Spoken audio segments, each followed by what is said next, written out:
चलो फ्रेंड, आज हम लोग करेंगे टेस्ट नंबर 38। ठीक है, इससे पहले का 37 टेस्ट सीरीज हम लोग कंटिन्यू कर चुके हैं।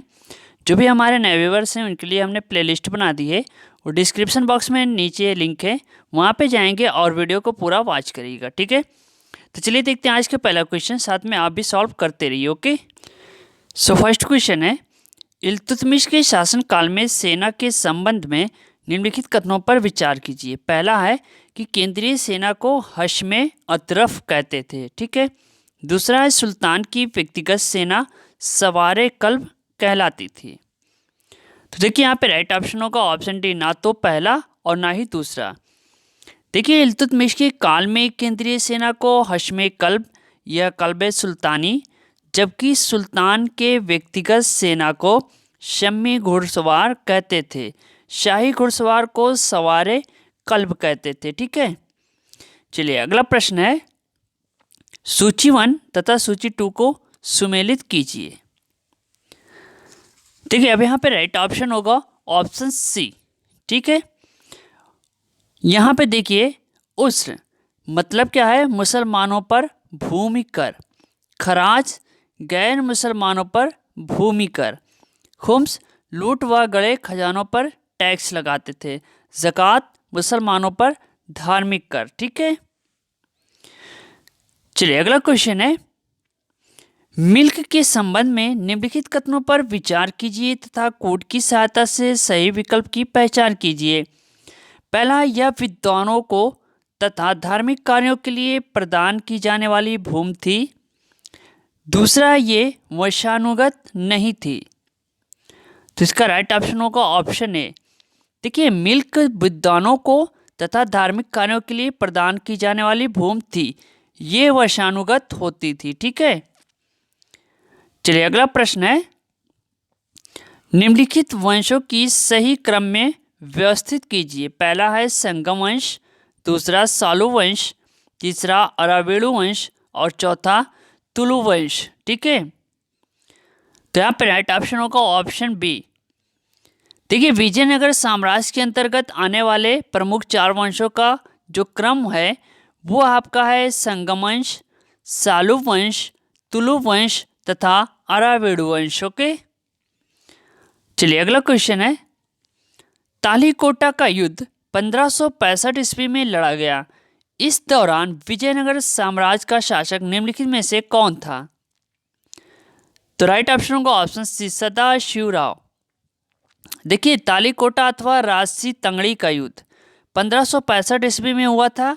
यह युद्ध विजयनगर साम्राज्य के शासक सदाशिव राय तथा अहमदनगर, बीजापुर, गोलकुंडा, बीदर की संयुक्त सेनाओं के मध्य हुआ था। इस युद्ध में विजयनगर साम्राज्य को पराजय मिली थी। ठीक है, चलिए अगला क्वेश्चन है, निम्नलिखित में से कौन चिश्ती संप्रदाय से संबंधित संत नहीं था? तो राइट ऑप्शन होगा ऑप्शन सी, हमीनुद्दीन नागौरी। चलिए अगला प्रश्न है, निम्न को सुमेलित कीजिए। यहाँ पे राइट ऑप्शन होगा ऑप्शन बी। देखिए स्मृति संप्रदाय शंकराचार्य। ठीक है, साथ में आपके श्री संप्रदाय ये हो जाएगा आपका रामानुज, ब्रह्म संप्रदाय आपके माधवाचार्य से। ठीक है, सनक संप्रदाय आपके निम्बार्क से। चलिए अगला क्वेश्चन देखते हैं, निम्नलिखित में असत कथन की पहचान कीजिए। तो राइट ऑप्शन होगा ऑप्शन बी।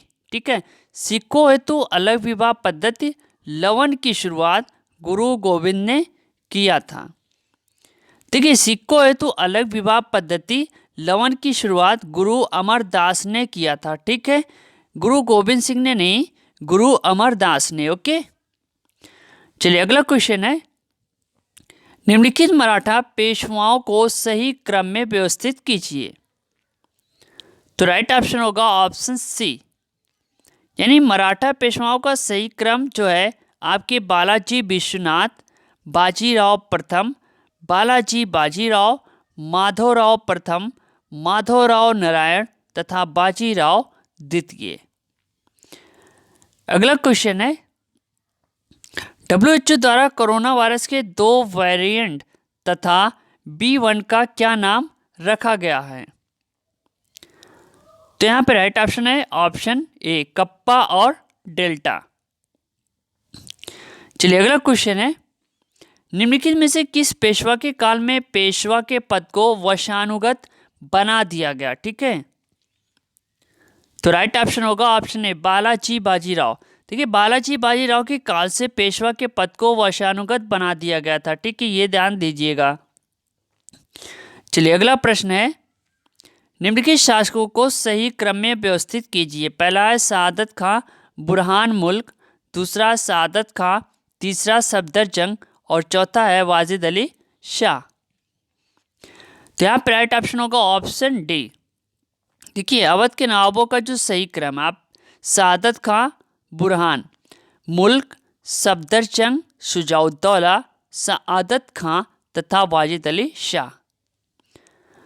अगला प्रश्न है, मिर्जा राजा जयसिंह ने निम्नलिखित में से किस स्थान पर वेदशालाओं को स्थापित करवाया था? पहला है मथुरा, दूसरा उज्जैन, तीसरा जयपुर, चौथा बनारस और पांचवा दिल्ली। तो इसका राइट ऑप्शन है ऑप्शन डी, उपयुक्त सभी। ठीक है, तो जितने भी पांचों ऑप्शन हैं वो सारे के सारे इसमें आ जाएंगे। चलिए अगला क्वेश्चन देखते हैं, सूची 1 तथा सूची 2 को सुमेलित कीजिए। तो यहाँ पे राइट ऑप्शन होगा ऑप्शन सी। देखिए सती प्रथा प्रतिबंध जो है वो आपके है 1829 में, हिंदू विधवा पुनर्विवाह ये है आपका 1856 में। ठीक है, शारदा एक्ट 1930 में, ध्यान दीजिएगा। दास प्रथा पर प्रतिबंध 1843 में। चलिए अगला प्रश्न है, निम्नलिखित को आरोही क्रम में व्यवस्थित कीजिए। पहला है अखिल भारतीय किसान सभा का गठन, दूसरा बरदौली सत्याग्रह, तीसरा उत्तर प्रदेश किसान सभा का गठन, चौथा है तेभागा आंदोलन।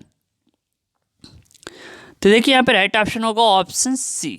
ठीक है, ये ध्यान दीजिएगा, वेरी इंपॉर्टेंट क्वेश्चन है। उत्तर प्रदेश किसान सभा का गठन वर्ष 1918 में हुआ था। ठीक है, बरदौली सत्याग्रह 1928 में, अखिल भारतीय किसान सभा का गठन 1936 में, साथ में तेभागा आंदोलन 1945 और 46 में। ठीक है, तो ये 45 और 46 में, उत्तर प्रदेश किसान सभा 1918 में, बरदौली सत्याग्रह 28 में हो रहा है, साथ में अखिल भारतीय किसान सभा कब है 1936 में इसका गठन हो रहा है, कहाँ पे? लखनऊ में। ठीक है, चलिए अगला प्रश्न है, निम्नलिखित में से कौन सरकारिया आयोग के सदस्य थे? तो ये थे आपके डॉक्टर SR सेन। अगर हम बात करें तो सरकारिया आयोग का गठन कब हुआ था? जी हाँ, 1983 में केंद्र राज्य संबंधों को सुधारने तथा राज्यों की स्वायत्तता संबंधी मार्गों पर सिफारिश देने के लिए किया गया था। यह आयोग 3 सदस्यीय था, जिसके अध्यक्ष सर्वोच्च न्यायालय से सेवानिवृत्त न्यायाधीश श्री RS सरकारिया और 2 अन्य सदस्य थे, श्री B शिवारमन और डॉक्टर SR सेन। ठीक है, चलिए अगला प्रश्न है, 1967 में कौन सी भाषा एक संवैधानिक संशोधन द्वारा प्रमुख मान्यता प्राप्त भारतीय भाषाओं की सूची में सम्मिलित की गई? तो राइट ऑप्शन है option B, Sindhi is right option होगा। चलिए अगला क्वेश्चन है, भारतीय संविधान के अनुच्छेद 344 के तहत प्रथम राजकीय भाषा आयोग का गठन हुआ था। तो यहाँ पे राइट ऑप्शन ऑप्शन बी 1955 में BG खेर की अध्यक्षता में। देखिए भारतीय संविधान के अनुच्छेद 344 सब क्लास 1 के अंतर्गत प्रथम राजकीय भाषा आयोग का गठन 1955 में राष्ट्रपति द्वारा BG खेर की अध्यक्षता में की गई थी। इस आयोग ने अपनी रिपोर्ट वर्ष 1956 में राष्ट्रपति को सौंपी। 1955 के खेर की अध्यक्षता वाली समिति की समीक्षा 1957 में गठित पंडित गोविंद बल्लभ पंत की अध्यक्षता में बनी समिति ने की थी। ठीक है, चलिए अगला प्रश्न है, आंतरिक अशांति के स्थान पर सशस्त्र विद्रोह शब्द निम्नलिखित में से किस संविधान संशोधन द्वारा जोड़ा गया? तो राइट ऑप्शन होगा ऑप्शन बी 44वें संविधान संशोधन। देखिए भारतीय संविधान में अनुच्छेद 352 में निहित है कि युद्ध, बाह्य आक्रमण या सशस्त्र विद्रोह के कारण संपूर्ण भारत या इसके किसी स्थान की सुरक्षा खतरे में पड़ने पर राष्ट्रपति राष्ट्रीय आपात की घोषणा कर सकता है। मूल संविधान में सशस्त्र विद्रोह की जगह आंतरिक अशांति शब्द का उल्लेख था, जिसे 44वें संविधान संशोधन अधिनियम 1978 द्वारा सशस्त्र विद्रोह की संज्ञा दी गई। ठीक है, चलिए नेक्स्ट क्वेश्चन है, भारतीय संविधान के किस अनुच्छेद में अनुसूचित जनजातियों के लिए राष्ट्रीय आयोग का प्रावधान है? तो ये होगा आपका ऑप्शन ए, अनुच्छेद 338 का में अनुसूचित जनजातियों के लिए राष्ट्रीय आयोग का प्रावधान किया गया है। इस प्रावधान के द्वारा 19 फरवरी वर्ष 2004 को राष्ट्रीय अनुसूचित जनजाति आयोग की स्थापना की गई। तो देखिए एक क्वेश्चन यहाँ पे बनता है, 2004 को राष्ट्रीय अनुसूचित जनजाति आयोग की स्थापना भी हुई थी। ठीक है, चलिए अगला प्रश्न है, पंचायती राज व्यवस्था का मूल उद्देश्य क्या सुनिश्चित करना था? पहला है विकास में जन भागीदारी, दूसरा है राजनीतिक जवाबदेही, तीसरा है लोकतांत्रिक विकेंद्रीकरण और चौथा है वित्तीय संग्रहण। उपयुक्त में से कौन सा मूल उद्देश्य नहीं है?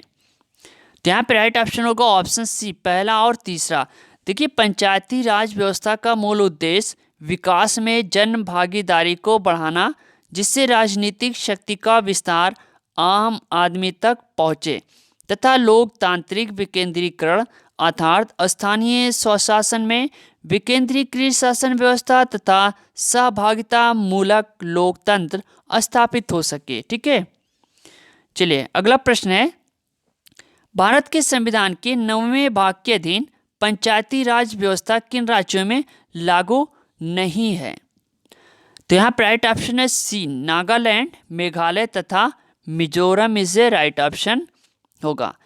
देखिए पंचायती राज व्यवस्था नागालैंड, मेघालय तथा मिजोरम और कुछ अन्य विशेष क्षेत्रों जैसे मणिपुर के पहाड़ी क्षेत्रों में जहां जिला परिषद अस्तित्व में है, और पश्चिम बंगाल के दार्जिलिंग में जहां गोरखा हिल परिषद अस्तित्व में है, यहाँ पे लागू नहीं है।